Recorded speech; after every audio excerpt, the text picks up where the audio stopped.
Hello, everybody, and a very warm welcome to today's webinar brought to you by Shared Services Link and sponsored by TradeShift. Today, we're going to be looking at aligning AP, accounts payable, and AR, accounts receivable, e-invoicing programs, and 7 critical success factors. My name is Sarah Fain, and I am the head of content at Shared Services Link, and I'm delighted to be joined today by our speakers. We have Dan Young, he's the head of global pre-sales and value engineering at TradeShift, and Sam Purchase, solutions consulting EMEA at TradeShift. You, of course, have a very important role to play in today's webinar as well, and that is just to make sure that you get the most out of this hour. We have the experts on the line today. This is a live event, so please send us your questions. The best way to do so is usually over on the right-hand side of your screen. You'll see a question box. If you type those into us, we'll be taking Q&A in the last 10 minutes of the webinar. But again, if there's anything that you want clarity on throughout the session, please bring it up, and I'll do my best to get it to our speakers. Just to preempt some of the most commonly asked questions, yes, the slides will be available on our site, and as will the recording a few hours after the webinar. If you like what you hear today, please get in touch with the webinar speakers and reach out to us, share the word on LinkedIn. We love to hear from you. So just to touch a little bit on context for today and what this webinar is about. E-invoicing really used to be the mainstay of accounts payable. But now increasingly with e-invoicing mandates coming online, we're seeing that governments are also now holding the sender, accounts receivable, to account for tax compliance rather than the buyer. So this is shifting in a few interesting ways. It's putting a lot of urgency in accounts receivable behind their e-invoicing programs. It also makes increasing sense for AP and AR to combine their efforts and ideas for e-invoicing and perhaps use the same provider for inbound and outbound invoices. And it makes accounts receivable a key stakeholder in the e-invoicing conversation.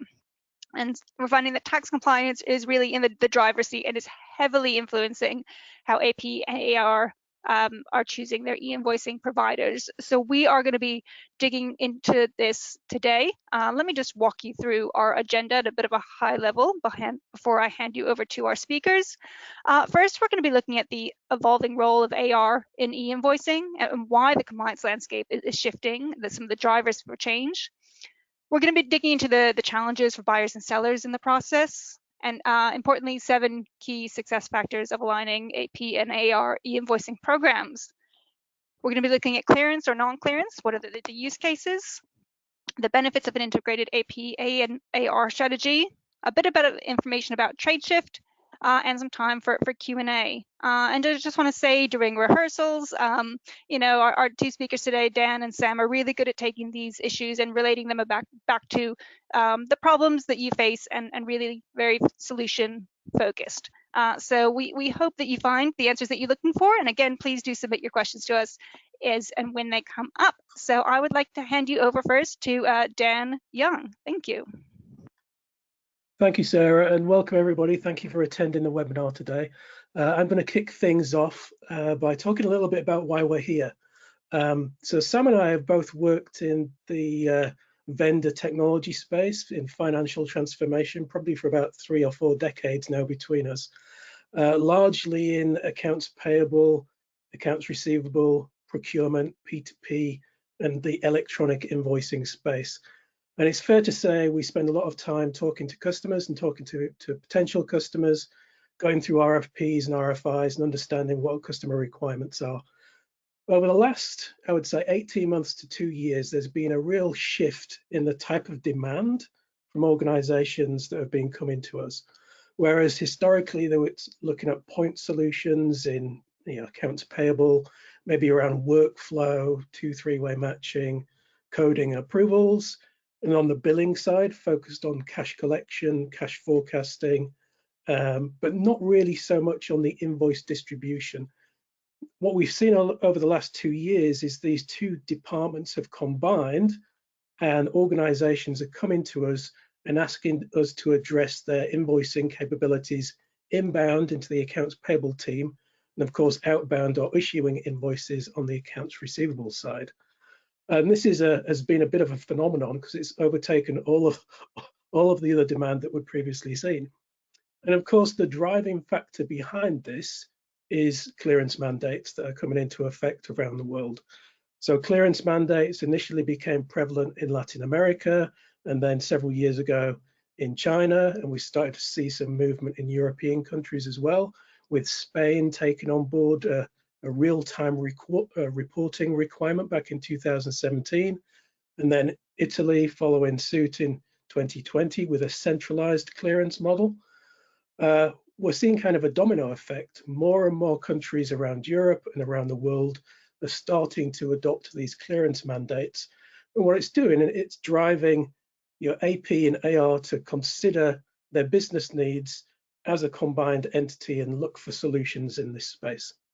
And the reasoning behind this is clear. In those two examples, Spain and Italy, they captured 1 billion euros and 2 billion euros respectively just in the first year of operation.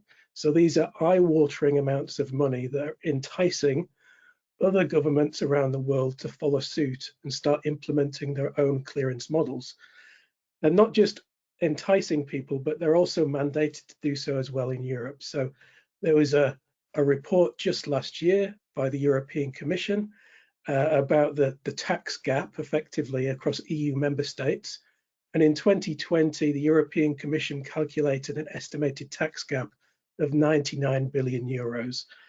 It's incredible, right? So obviously new initiatives are coming into effect, led by the European Commission actually for European countries to mandate electronic invoicing and to introduce a digital tax collection as part of that flow.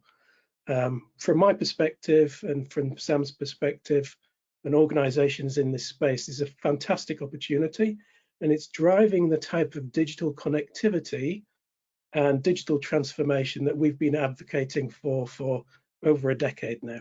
It's only going to accelerate. So initially on the next slide, we're going to talk about level setting and providing some context. So the tax authority effectively is inserting themselves into that process flow. Whereas historically, a seller of goods and services, their billing team could send an invoice to their customer in any way they saw fit, whether it's through the postal service or through a PDF document attached to an email, or maybe through an EDI feed for the large high volume customers that they had, or through an interoperability network, or maybe even an extension of their customer's ERP system through a portal. That's all going to change because the tax authority is inserting themselves into that process. And there are responsibilities on both sides. So the seller has to maintain an integration point with the tax authority so that they can clear their invoices and have them registered for tax purposes. And actually the buyer has to maintain a connection to the tax authority so they can receive those cleared documents as well and process them through their ERP systems. So what was a two-party process has now become at least a three-party process. And to complicate things even further, there could potentially be 5 organizations involved in this orchestration of an invoice to its recipient. And that's because in certain geographies, the tax authority is introducing a certified gateway provider or certified service provider to be a mediator of the information flow between themselves and the tax authority. So it hopefully moves organizations away from this legacy means of invoice distribution and invoice receipt, but it does introduce a bit of complexity into the process. We're going to talk about some of that complexity on the next few slides. Let's take a look first at what that complexity looks like. So as an organization who operates in multiple countries and multiple geographies, you may actually be subject to many different types of compliance protocol in each country that you do business in. So if we look at the UK and the US, which is kind of the legacy means of tax registration, the seller can communicate freely with their customers, and the tax is registered periodically after the fact on a periodic basis. But if we move further to the right, now we've got this real-time reporting capability that was introduced in Spain in 2017. And here, well, the supplier can still communicate with their customer, but there is a requirement for them in as near real time as possible to communicate that invoice information to the tax authority so it can be registered after the fact. And then we get into the real complexity, the CTC models, continuous transaction control. And there are a number of different models. I think there are probably more than 4 now, but the 3 prevalent ones are the clearance model, which is seen in Latin America and in China, for example, where the supplier registered their invoice, their transaction with the tax authority first. That gets cleared, and the invoice maybe gets updated with a registration number or a QR code before that transaction can move on to the recipient. There's a centralized model where the tax authority effectively acts like a clearinghouse, taking invoices from the suppliers, registering those transactions and then sending them on to their destination. And then we've got this complicated model which takes on board both real-time reporting and also a clearance model, which we're seeing in France right now, whereas service providers are communicating with each other and there's a real-time reporting requirement back to the tax authority after the fact. So what organizations should be thinking about and what you should be thinking about is, how do I get ahead of this? You should be talking to your accounts receivable team if you're in AP. You should be talking to AP if you're in accounts receivable. If you're in a shared service center, you should be thinking about what value I can introduce to those 2 different parts of the finance team. And importantly, you should think about in which countries you're doing business, because you may have suppliers in countries which are impacted. You may have customers in countries which are impacted by clearance models, and start thinking about what impact this has on your back office processes and downstream processes. I'm going to hand over to Sarah now. I think, Sarah, you might have a poll that you're going to quickly run with the audience. Yes, thank you very much. And some eye-watering sums there you've brought up. So we want to better understand, as a poll check with our audience, is your current e-invoicing platform adapted to evolving clearance mandates? Do you currently have a platform in place that's being updated for new mandates? Do you have one? Do you have to use multiple vendors for each of your regions? Would you say it's partially adapted, but you do have to do some integration yourselves? Are you currently evaluating platforms for your e-invoicing, but you don't have one in place? Or are you aware that you really do need a more robust platform and holistic strategy? So if you've not been on a shared services link webinar before, we will share the results live, and we'd love to see you participating. So thank you so much. We've got about half of you voting, and I'll be closing the poll in 3, 2, 1, and the results are coming up on your screen now. So we can see a bit of an interesting shape curve here. So going from the bottom up, 22% said that you you need something more. 38% said that you're currently looking at platforms. 3% said they have partially you have to do something yourselves.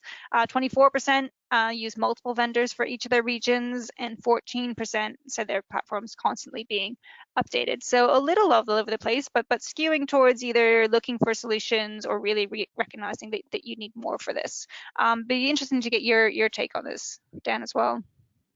Yeah, it's interesting that there's such a spread across all of the 5 different options. I think that the fact people are here and it's registering as a problem on their agenda is important, because it certainly will impact B2B trade moving forward. We've got some good insights that we're going to move forward into, and I think this lends itself actually nice into the next part of the presentation. And this next part of the presentation is around challenges for buyers and sellers in the process. And the first and the biggest problem that I envisage is the potential for a data gap. And so what is the data gap is the burning question. So it's fair to say that tax authorities and governments have a few different goals by introducing clearance mandates. They want to capture as much tax as possible. They want to avoid as much fraud as they possibly can and tax avoidance programs. And they want to introduce a regulatory structure through which buyers and sellers can transact with each other in a secure way. But the chances are not top of their agenda are your straight-through processing goals? So over the last few decades, as I mentioned, Sam and I have been involved in talking to customers through their accounts payable needs and their billing needs. But those goals have really been focused on what's happening in the back office, right? And actually the introduction of a tax authority into that data flow that you previously relied on could have a massive impact on the back office systems that you've introduced. And I'll give you a couple of examples. You may have in AP introduced an accounts payable workflow that actually leverages all of the invoice information on an invoice, which includes the PO number, the transport reference, personal reference. You may be using these fields to drive straight through processing through your back office and achieving perhaps really good rates of return on that in terms of straight through processing and touchless processing. So when the tax authority is brought in as a mediator into that data flow, can you still rely on the same data set being received by your supplier community? And I'm not sure the answer is yes. There may be a missing purchase order number. There may be a missing person reference. And the existence of those items, that information on the documents that you receive today, may be lost in translation through the tax authority. So I would encourage people on the call to think about the countries in which they operate, the countries in which they have suppliers and customers, and start to evaluate whether or not there's a data gap in the compliance models that governments and tax authorities are introducing, and start thinking about the impact that might have on the back office systems that you already have in place and the processing goals that you're already achieving. This isn't the only one. There are some others as well. There's also the potential for increased costs. So we talk to a lot of organizations who are relatively big in size. They have mature IT teams, and they're thinking about tackling this problem themselves using their own infrastructure and using their own intellectual property. And I think if you have that capacity, that's great, but I wouldn't underestimate the level of effort it will take not only to build and deploy these solutions, but actually deal with the continuing analysis, maintenance, and improvement of these solutions as tax authorities continue to evolve these compliance programs. And it's important to also note that there may be a handful of countries affected today, but actually tomorrow, we know it's going to affect potentially all EU member states, and moving forward, potentially many other countries around the world. So what does it look like in terms of level of effort across engineering, integration, QA, go live, and maintenance in tomorrow's world, well, when many countries will be adopting these specifications? The next thing is the operational overhaul. And I already talked a little bit about the data gap, which could impact your back office systems, but actually you should be thinking about what the impact is on the business process itself. Sam is going to touch on this a little bit later on, but certain governments and tax authorities are introducing process changes into the mix as well. And I'll use one example, and this is the idea of a corrective invoice, which has been introduced in Romania. The corrective invoice effectively reverses out a transaction with a tax authority and removes the transaction, reverses it, so a new invoice can be issued with the correct information.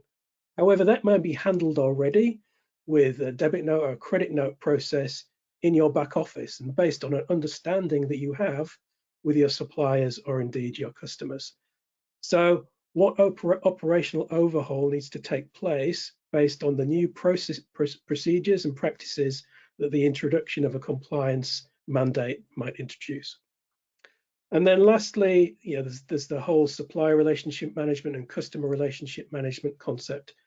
You already have expectations in place with your customers and suppliers about the information that will be exchanged between parties and the data set that will be exchanged. Now, when you introduce a tax authority into that data flow, does that introduce a spanner in the works in terms of your back office processes? Might it cause delays? Might it cause frustrations between you and your customers and you and your suppliers? You might already have payment terms set up with your suppliers.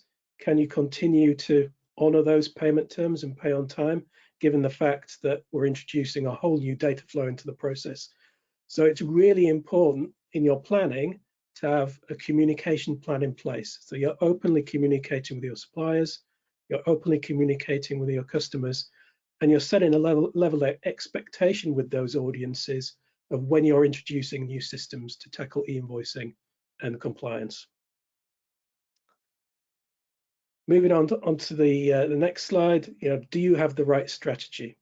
Don't fall behind. I think the fact you're here now is fantastic, and I hope the conversation that Sam's going to move on to into the practical key success criteria will be useful for you. But don't fall behind. If you haven't started a conversation with your AP colleagues, then do. And if you're in AP and you haven't started a conversation with your accounts receivable colleagues, please do. And if you have a shared service centers around the world, you should be actually having conversations with those two teams and understanding what their requirements are. By delaying, you're only going to cause frustration amongst the supply chains you work with and your customers in terms of potential delays, and there could be hefty fines and penalties on the back of that. There is also the potential for compliance chaos. So what is this? We've observed that some organizations are actually taking a more decentralized approach to solving this problem and pushing out the responsibility to local teams in the different countries to address these mandates by themselves in these independent areas. And I don't really think that's the best strategy, because what you're going to arrive at is more of a patchwork quilt effect of different solutions across your entire IT estate, handling the problem in a very different way. Whereas if you think about it, all these countries are trying to solve for the same problem.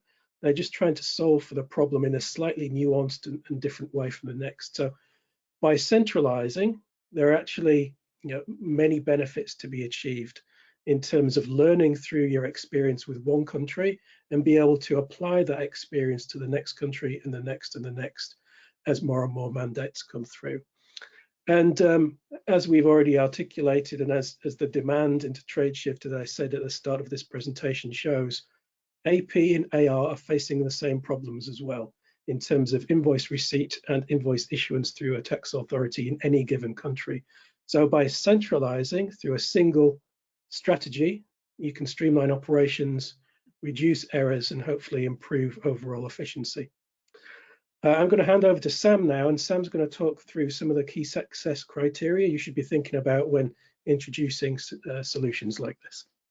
Thanks, Dan. So yeah, as Dan said, I'm going to go through and we're going to talk some of those key things that when you're considering, and we saw from the graph that a lot of you are in that phase, so you're considering what you should be doing. So hopefully here, what we'll provide you is 7 key success factors, just to really sort of things to make sure you consider from both an AP and AR perspective. And I think, like Dan said, a lot of these things, there is a common thing. You're both trying to solve the same problem. You're trying to solve money flowing between companies. Let's really boil it down to something basic.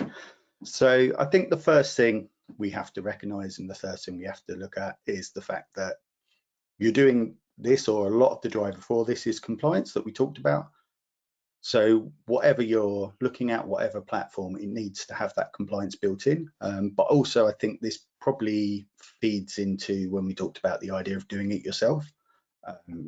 We're a company, we do this all the time, but the data encryption side of things, the security side of things, that is something that's very important and can get quite complex.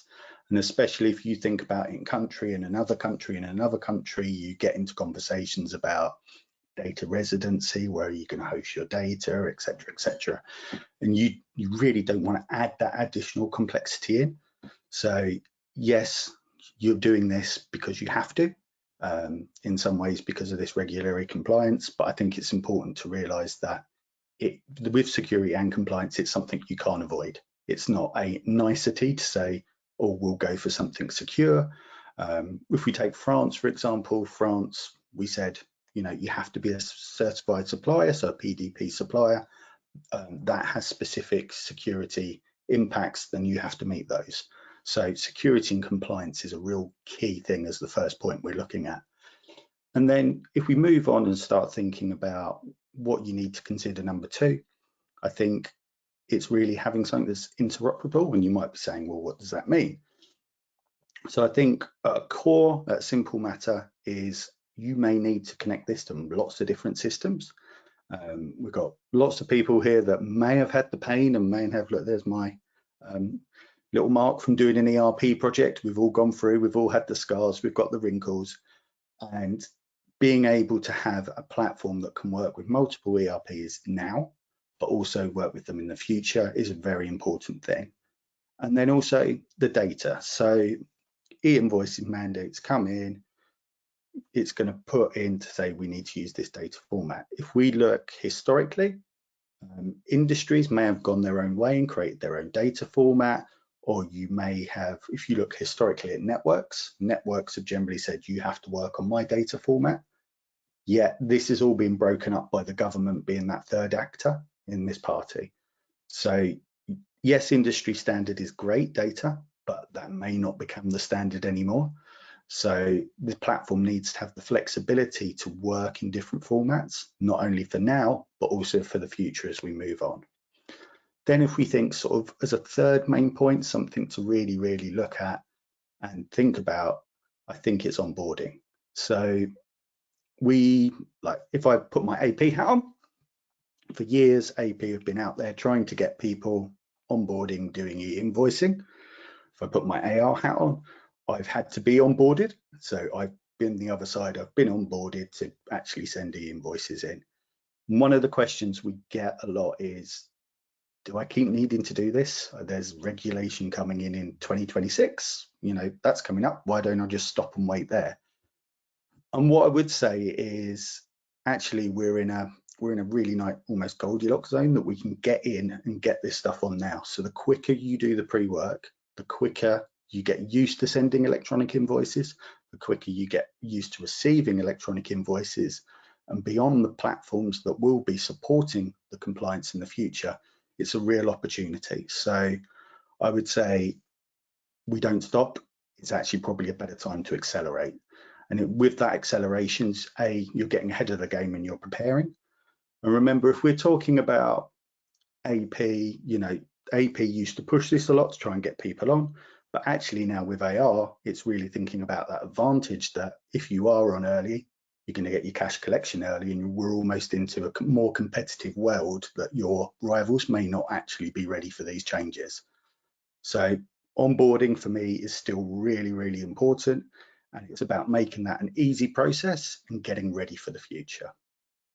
Now, if we think about what we've got coming up next for point number 4, I think one of the important things that Dan's talked about before is this data quality. And data quality really works and is important for both sides of the equation. So AP, as Dan said, you want your data, we've got used to it. We don't want a horror story of compliance coming in and then your straight through processing falls through the roof. But likewise, if you're sending an invoice in, we've got used to over the years, I'm sending my invoice to this person, they're no PO, no pay. I know I need to put a purchase order on. I want it, there's no point in trying. And the idea that this can happen and then we can actually stop that cash moving is quite a scary thing. Just think that 2026, something goes live, we can't get any invoices through to our biggest customer. That is quite a scary thing. And I think I will talk about France as in an example in a bit, but just to sort of put it into perspective, France only requires 23 fields on an invoice for it to go through the clearance route. If you just think about the invoices that you're sending now, it will have more than 23 fields on. So it's really, again, it's about actors, what people want in that conversation. And we've got a new actor and they have very different needs to you. So it's about, and probably the big difference as well to get your head around is, if we're AP, and we're AR, we may have a negotiation of what we can provide. So it may be, you have examples where you go, oh, I want a PO at line level. As a billing system, you can't support that. that conversation doesn't happen anymore. You can't knock on the door and go, excuse me, Mr. Government, I can't do that field, or can I have this field, please? It's not. This is something that's being put in via legislation. So it's important to really have those abilities to enrich those documents to make sure that we can get that data back in. And that's really to negate the risk and keep the as is. But also, I think we should use it as an opportunity. So it's a real opportunity for actually, you know, for years, people have been trying to get rid of paper, get rid of PDFs, etc. We're now going to be moving at a country level to that nirvana of digital data. But we've got to make sure that there's processes and ways to get that data quality up to that level. So then we're getting rid of there's no misreads, it's bad data. And then really we can get that straight through processing through, so that liquidity can move. So we now know from an AR perspective, our invoice has been delivered and it's got all the information in that buyer needs. Then the fifth point, which if we go through and just really think about this, is we're talking about this, but it's going to be something that evolves. And also its extensibility. So it's about having that flexibility. So different size companies will have different technology means. It's being able to have an ability to adapt. That means that suppliers and buyers, no matter their size, can still interact with a platform and you can get them documents. But also it's something, again, talking about that change. So different size of businesses. So with my AP hat, you may still have smaller, smaller one-time suppliers that haven't got an accounting system and yet they need to send a cleared invoice. That's a pretty scary thing for somebody. And then flipping it around the other side, you may be that smaller business that has to go out and connect to those large businesses. So by having a platform that can work with different sizes, but also as we move forward, having connectivity for smaller accounting software packages that can connect to the government, etc., etc. This extensibility becomes a very important thing, probably less for maybe you involved in a large shared service, but actually your buyer base or your supply or your customer base either side. Point number 6, which I think if we go through really feeds into what I've just said, is about being future-proof. So yes, it's an opportunity. Yes, there's some risks which we've talked about as well, but it's going to change. And even when something gets put in legislation, what the legislation is, what happens on day one may not be what we're doing in 2-3 years time. We could bring some of our engineering type folks onto the call and they could talk to you about all the changes they see when they're doing the development with this. But yeah, I think it's the ability to have that flexibility there, not only from just the nuts and bolts having it working, but also is from that risk perspective. So it's really that risk of not having something that's going to break your supply chain, but also is not going to impact your cash coming in. And having something that is not future-proof, but also is constantly looking at what's changing, I think is something that's very, very important. And then the final point, so number 7, and we've kind of mentioned this before, but is the idea of having a single platform. And I was sort of thinking about this, how to put this into perspective, and then I was just thinking a bank. Businesses have one bank. What we are talking about, if we boil it back to, is money coming in and money coming out. And wouldn't it be mad if you had a bank for someone to pay in and a bank for you to pay out? So it's about having a solution and a provider that's actually become strategic, because what you don't want to just focus on is fixing the compliance tick box.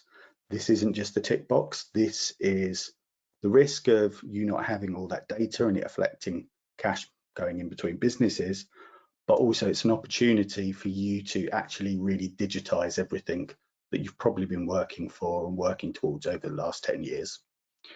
So they're my thoughts. So if I just go through and sort of summarize, for me, it's a bit of a sandwich if we think of the list. So for me, I think it's security and compliance is the thing that's making you do it. But then for me, I think the important thing is doing it in a single platform and making sure that you're really working with someone strategic to try and deliver that. But that's enough of me talking. Sarah's going to pop up a poll and then we can have a look at what you think. Thank you very much, Sam. Yeah, some great insights there. So we couldn't fit all 7 of these and then the poll, but we wanted to just touch base with you, our audience. We hadn't heard from you in a while. But which of the success factors do you think is the most important for you in the upcoming years?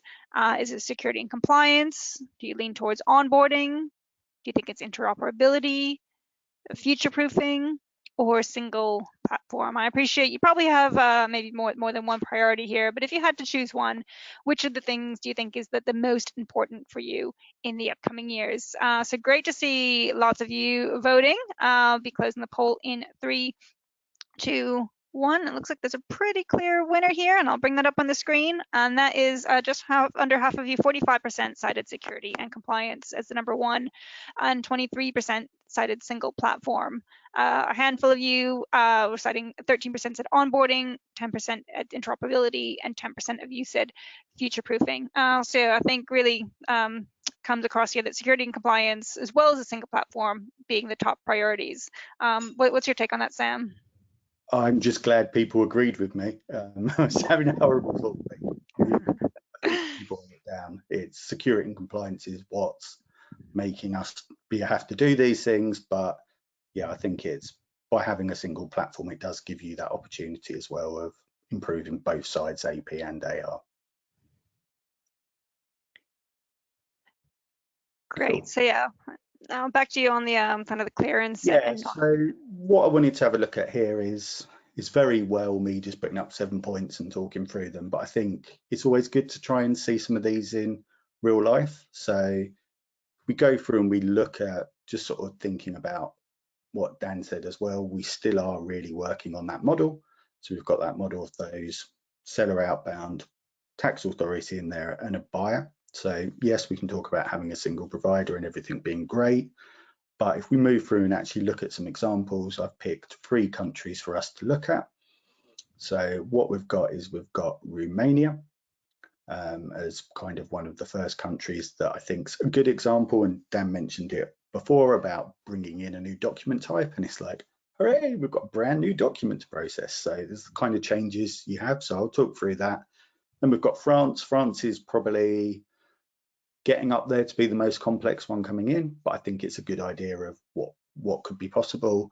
And then we've got Germany, which is not actually technically clearance, but it's actually making you do e-invoicing. And we're just going to talk through these. Just example of Germany, I'm probably going to talk through it in a couple of weeks for about an hour, but I'm just going to do it in a couple of minutes, so don't worry about it being too detailed.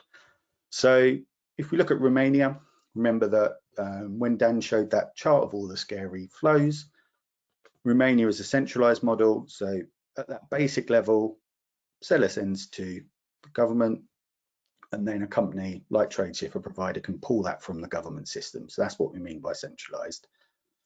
But here, I think, is a great example of, yes, we've got that information from the government, but this is where, if we think about it from that AP and that AR flow, it's important that you have those flows afterwards, that actually additional information can be added into the document before you do that process.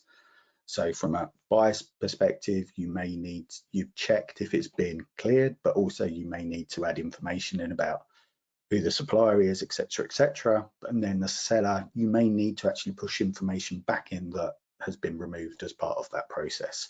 So it's about having those data gaps refilled in. And then if we look at the corrective invoice as an example, if we look at it, the big thing is, and when we first look at it, it's a credit note. No, it's a debit note, as Dan was saying. But I think it's the whole concept that as these new legislations come in, you may get new processes. And actually, if we look at the thing about the corrective invoice, you've almost got some pre-matching going on before the original invoice with the corrective invoice and the new invoice. So it's about these digital documents being matched together. And you need to think about that from a billing process, but also from a receivable process. So it's this idea that stuff can change. Then we've got France. So I think France, when I talked about, can be fairly complicated, and we're not going to go through all the sort of every single step. But for me, the key thing for France is if we looked at 5 and 7 in the flow, we've got updates.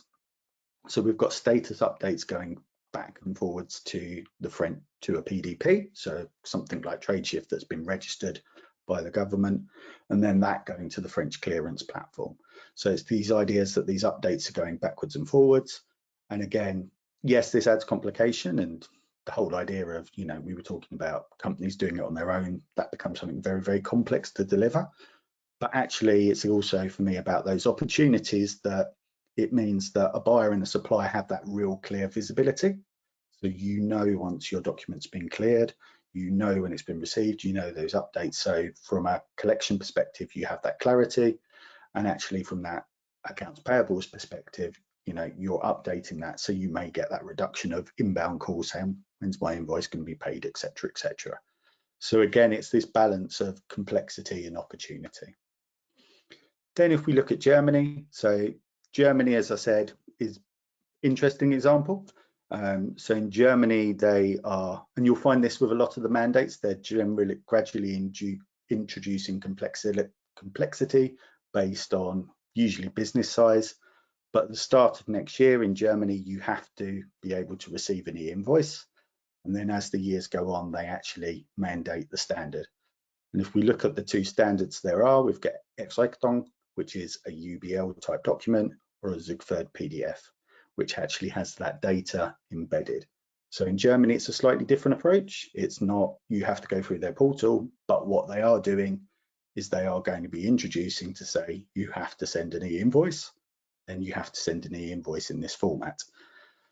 And this is where I think it really hammers home Dan's point of these things being quite similar. Even though that looks completely different to the French model, actually, if you look at a Zugford PDF, that is the same as a Facture X in France. So if we think about some of these formats and that, they are, it's a very, there's a lot of commonality, but also they're slightly being applied in those different approaches. And then finally, just to sort of talk about the flows in countries without clearance mandates, you know, it's not, this is not the time to stop doing what people have been doing over the years. In fact, I think it is that time to accelerate. So still having a platform, still being able to send invoices out in any format and receive invoices in any format is something that's very, very important. And one of the real benefits is if you do some of the work now and you achieve that digital connection, actually, if you've got doing this through the right platform, it becomes a lot easier to move and adopt to those clearance mandates when they come in. So those were just a few of my thoughts, and I think Sarah's now going to move to a poll. Yes, thank you very much. So coming up on your screen now is our final poll question, and we want to better understand, are you making decisions about e-invoicing and clearance locally, as in country by country, or centrally, as in kind of taking a global approach? So you're approaching them locally. Are you approaching them centrally with a more global approach? Are you perhaps doing a combination of the two via shared services? Or are you outsourcing this problem to a partner? So it'd be great to know about the sense about taking a country by country, a local approach, centrally, looking at the centrally, having a global approach, or maybe mixing the two.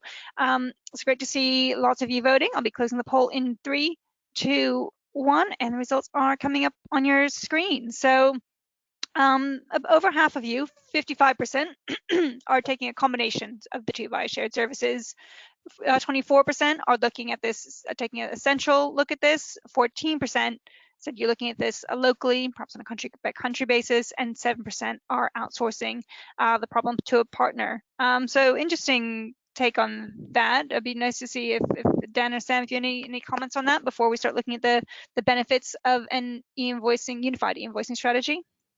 For me, I think it's a positive that a combination of two via shared service. I mean, not all shared services would be the same, but hopefully that means that AP and AR are within the same shared service. And I think we've noticed this as a trend as sometimes we interact with teams that probably didn't exist 5 years ago. So it'll be things like transactional finance, and it's people understanding that actually, you know, if you go and talk to your AP team, they talk to AR departments all the time. So we have people that can work together. So I think that's a real positive.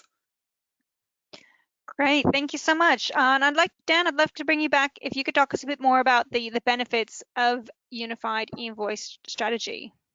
Yeah, absolutely. Yeah. So we're trying to wrap things up here by considering some of the benefits to your organization through a unified strategy. And I think first and foremost, if it's done right, you should see improved data accuracy. You know, a move away from those legacy means of exchanging invoice information and kind of a move away from the old school scanning OCR mailroom automation type capabilities that many of you, I'm sure, have worked with or may still work with today, is a good thing because you're capturing the exact data from your supplier's billing system that's being transmitted digitally, and that exact data is being received into the buyer's ERP system, albeit through a convoluted route via a tax authority. But what I would say is the point we both made earlier, be aware of that data gap and make sure you've got open communication with your suppliers to try and bridge that gap.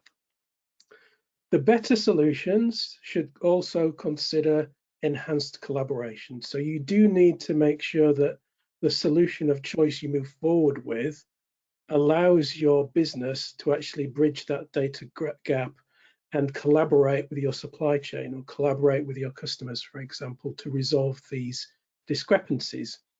You may even think of solutions in this space that leverage artificial intelligence, because AI is a term that's used everywhere now. And I think organizations are starting to try and figure out how it can impact and better the lives of their organizations. And this is one area perhaps where the introduction of artificial intelligence could bridge that data gap by analyzing the transactions you previously had and making some assumptions like a reverse lookup of the purchase order number, or indeed intelligently trying to understand who that invoice should be routed to in a workflow process in the absence of it being on an invoice. Arden Partners, interestingly, did a AP metrics that matter, and they found that, you know, from day one, you can expect better rates of straight-through processing if these data gaps have been bridged. And they currently evaluate today that roughly half of all invoices exchanged globally are done electronically.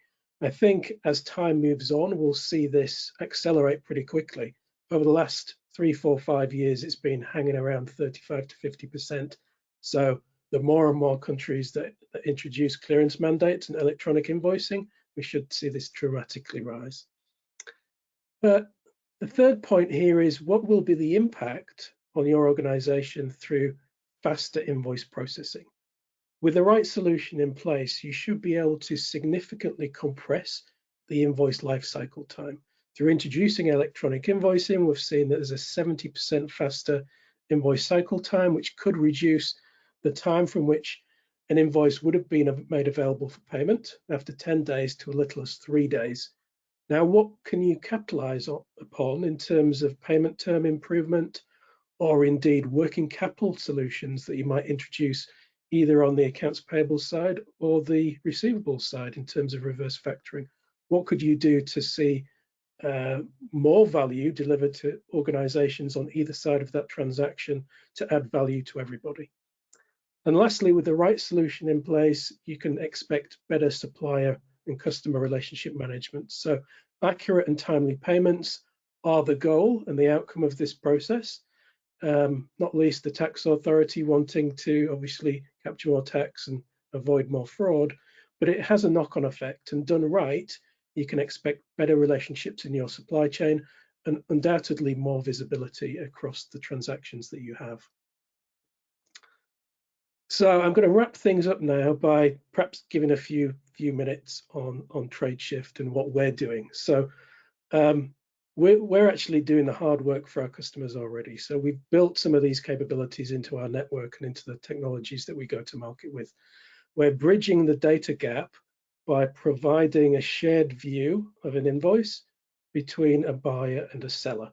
So you can both see the same document. You can see that that document's being cleared.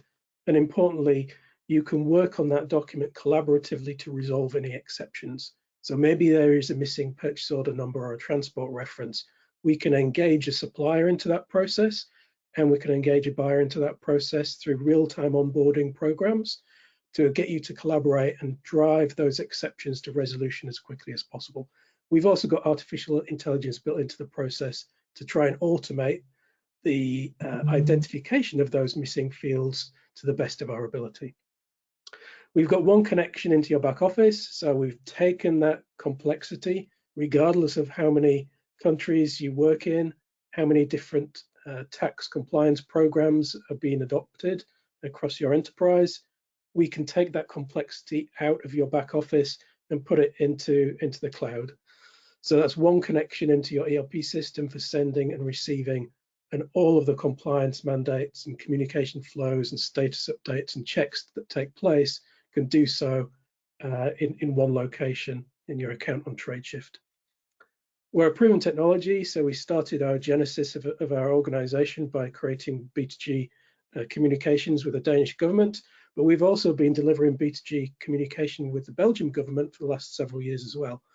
And as Sam identified, we've been registered as a PDP provider, so a service provider or gateway for the French government as well, so that we're ready to handle the transaction volume of all of our customers and the connected supply chains that are connected to Tradeshift when the mandate goes live in 2026. And then lastly here, there is one common format being mandated by the European Commission. This is EN 16931, which is based on the standard UBL format. We're actually finding derivatives of that standard UBL being adopted in different countries.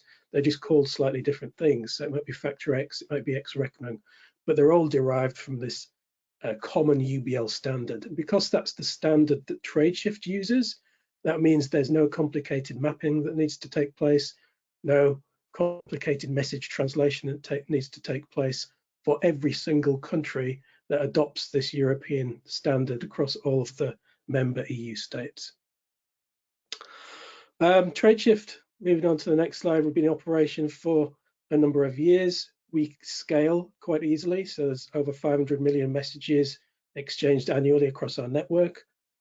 Like I said at the beginning of this presentation, we focused on accounts payable transformation, procurement and marketplaces, but actually e-invoicing, clearance, onboarding and compliance, the staple kind of requirements of an e-invoicing solution and tax compliance solution.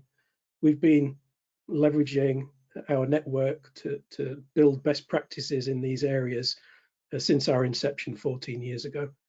And importantly, the bottom right item here, we've got embedded finance now in our network.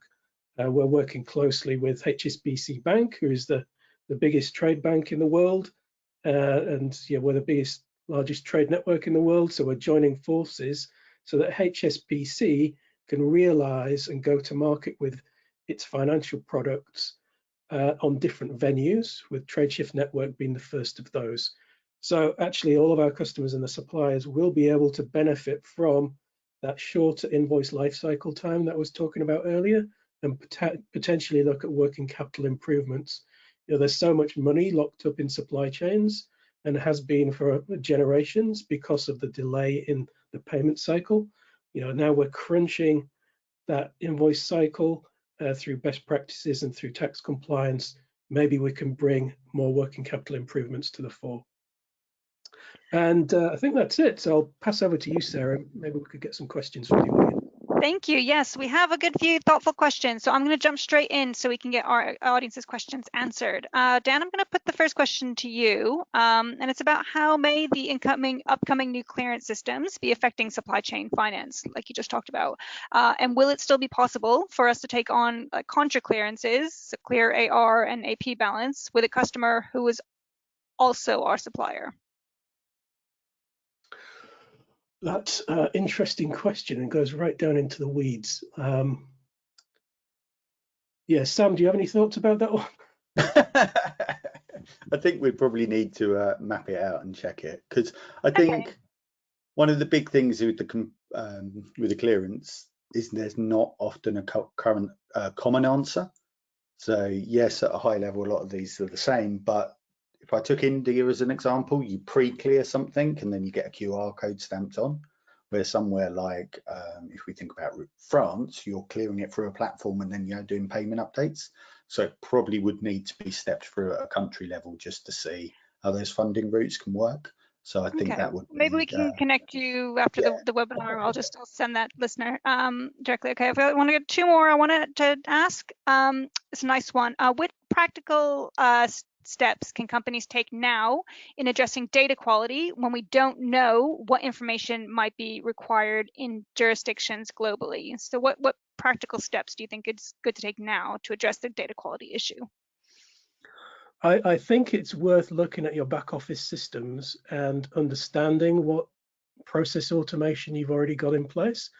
So you may, like I said, have already implemented AP or AR solutions, which hang off the back of a common understanding of the data set that you're sharing with your counterparties, with your suppliers or with your customers. So what additional information do you leverage on an invoice that triggers some of that automation you currently have in place? I think it's fair to say that the tax authority is only going to be really interested in header information, and perhaps not interested in going down into the details. They want to basically register that transaction as a tax liability and understand what tax needs to be captured on that without going into the weeds of what's actually on the transaction. So you could probably make an educated guess about the fields that may or may not be required by the tax authority. And I mentioned some today, like the PO number, the transport reference, the approver identifier. Maybe there's a cost center code on there in certain circumstances. That's not going to be something that the tax authority needs. So start thinking about how those non-mandatory fields might be used in your workflow process, and start thinking about how you're going to bridge that gap with the solution provider that you choose. yeah, and I think to add from a billing perspective, think about what information you need to give your customer to get billed. And that's something that's generally maybe, unfortunately, inside of people's heads. So it may be that you need to actually do a bit of a process to collect your as is, to say that if I'm sending an invoice to customer X, we need this reference, this reference, this reference. And it's by having those things up front means when the legislation comes out, when it's published, you can evaluate that and understand where the data gaps can be. Thank you. We might have time for probably one more question. Is e-invoicing likely to remove the requirement for monthly tax compliance reporting? Yeah, I mean the move towards CTC controls mean that tax is being registered in real time. So I think over time it's going to mitigate the need for organizations to be able to have to do the monthly periodical reporting, because that's something that you see in countries that typically haven't yet assumed the clearance mandates, like the UK and the US. So as we become more connected, more digitally connected with the tax authorities, and they can capture this information on a real-time or near real-time basis, I think governments start to phase out the monthly or periodic tax reporting that's currently a requirement. Yeah, and I think that will probably expand to all of your reporting between a buyer and supplier. So you're not going to have to be producing reports to say, we've paid this for you, we've done this, because actually if you think you're all buyer and supplier are moving onto the same platform in some of things. So if we take France, for example, you're going to have those status updates. So yes, you probably might have to do less reporting out, but it's also important for you to try and take advantage of those platforms, because actually they're digitizing a flow that means both parties will have the same view. So yeah, I think there's some real advantages and opportunities for saving there. Well, I just want to say a really big thank you. We are just approaching the hour now. So Dan and Sam, thank you so much for a really insightful presentation, and really big thank you to everybody who joined us on the line today. Some really thoughtful questions, great participation in the polls. I know we can't see you, but it's lovely to feel you on the line. So thank you so much for coming and participating, and thank you to the team at TradeShift who's been really helpful getting this presentation together and for time and rehearsals. You guys have been great. So we really hope you wish you well on your e-invoicing journey, and reach out to these experts if you know, this has struck a bell with you. But thank you again, Dan, Sam, everyone on the line today, and the team at TradeShift, and we look forward to welcoming you next time. Thank you all, and goodbye. Thank you. Take care.